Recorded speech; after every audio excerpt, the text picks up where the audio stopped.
Welcome on down to another review, fellow Dazzlers, and a new place like what is going on, everybody? Razzo Joestar here, bringing you a trip through time as we take a look at Slain Mascot LLC and Flynn Arcade's Super Spy Raccoon, published by Slain Mascot on Steam in 2023. This game is going to be brought to you by Flynn Arcade on December 19th, 2024 for the Nintendo Switch.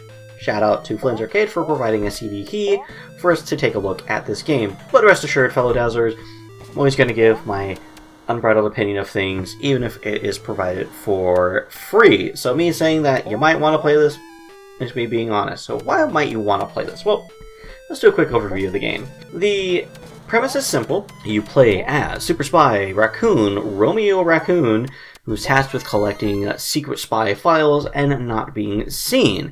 And that right there is where the difficulty lies. While you do have various abilities at your disposal with tight controls, jumps that you can change in midair. Apparently you couldn't do that in an earlier version of the game.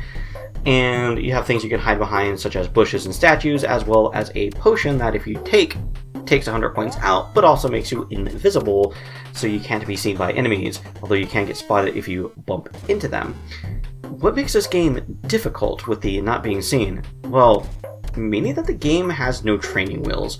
This game will eat you alive on the first screen, so unless you're ready to really put some quarters in, so to speak, and invest time to learn how the different elements of the game work and get past that first screen and kind of get a feel for things, you might get turned off by it. I know there are a few people, like someone in the Steam discussion was talking about how the difficulty basically killed the game for them.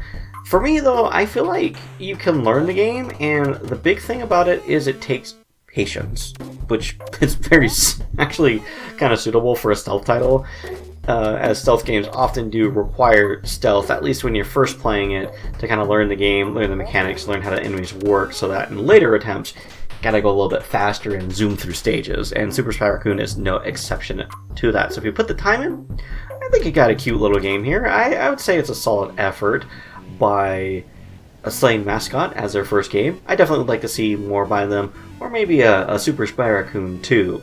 Heck, maybe even take the formula further, and I know it's not arcade style, but you ever play the old school Metal Gear games where it was like a top-down perspective on the MSX? We're not talking about the NES versions, right?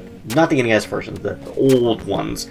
What else about this game is good? Well, admittedly, the little raccoon mascot guy is cute, Romeo Raccoon, and there's different colored suits you can even unlock for him to wear, which, again, we have a game that doesn't tell you those unlock requirements, but on the other hand, they're only cosmetic, and unlike Magidro 6, don't affect your gameplay at all, at least as far as I've seen, and the unlocks seem fairly straightforward. I notice every time I get a certain score, or I complete a loop, or I get further in my loops, and I'll explain that later, I tend to get new suits. That's pretty cool in that regard. And the game has high elements, in my opinion, of risk and reward. It is a stealth game, and that always comes with it, because you do have a bonus timer that ticks down, and like old arcade games, finishing a stage earlier gives you a higher bonus.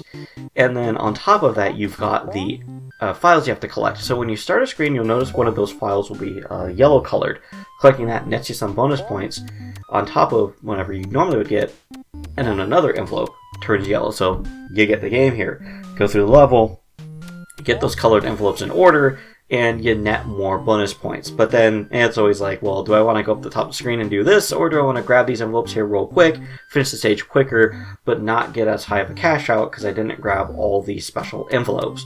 Or you also have the invisibility potion, docks 100 points, but again, it could let you get past some annoying searchlights or past some annoying enemies to clear the stage quicker. It's always a fun thing to have, and there's a couple little quirks that I appreciate. For example, on stage 3, you have lights that you can turn on and off by flicking a switch that hovers, for some reason, above these monkey enemies' heads.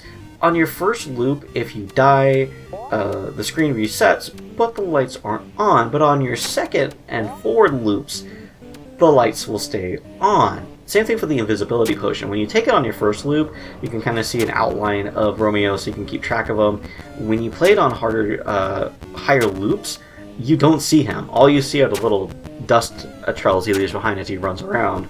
So little things like that, and the game does loop. So you have 5 levels, and then the game loops, kind of like those old school arcade games that's trying to go off of like, Mario Brothers, Donkey Kong, and so on. And each time the game loops, I don't know if it gets harder. I think it does. I know that the bonus timer gets tighter. And by the way, while you do have a bonus timer reset each level, if that bonus timer ever hits 0, it's game over. Time is up.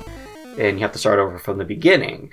You can continue, but continuing halves your score and does not reset the bonus counter. So again, there's that risk reward. Do you want to cash out, walk away with that high score now, or do you want to keep playing and try to see if you can get farther and get better attempts on later stages? Something that happens on loops also is the music gets faster. So nice little nods there. So to be honest, it's not a game I'm exactly on fire about. I'm not rushing home from work to play this, so to speak, but it's definitely a game I could see myself revisiting every now and again to play around with. And there still is something I forgot to mention. There is an emulated kill screen in the game to kind of, emulate older games where if you got above round 255, the game would experience an overflow glitch that would screw the game up in different ways. Like with Pac-Man, probably the most famous example, half the maze would be garbled mess, and you couldn't actually complete the level. Other games, the bonus timer would be so tight that it would almost kill you instantly. Even older video games that were at home, like Duck Hunt, would have a kill screen.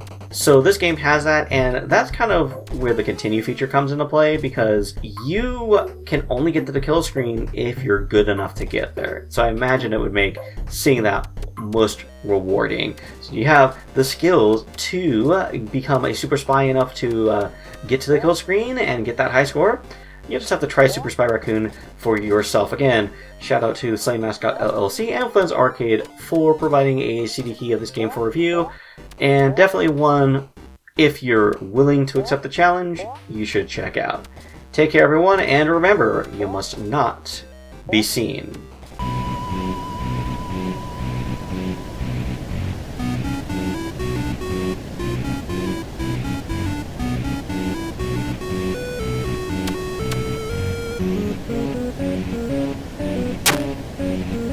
Thank you.